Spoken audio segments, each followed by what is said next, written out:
আল্লামা সাঈদী রহমতুল্লাহ আলাইহির একটা খুব আলোচিত দৃষ্টান্তর কথা বলে আলোচনা শেষ করছি।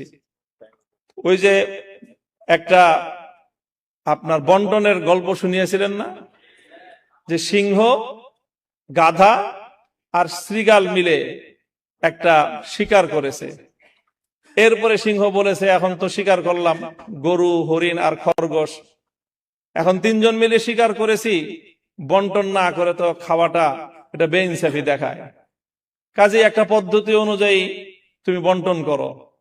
গাধাকে বন্টন করতে দিল, গাধা বন্টন করলো, আপনি বড়, আপনি গরুটা খান, আমি মাঝাও, আমি হরিণটা খাই, আর ওই পাতি শিয়াল ও ছোট ও খরগোশটা খাক।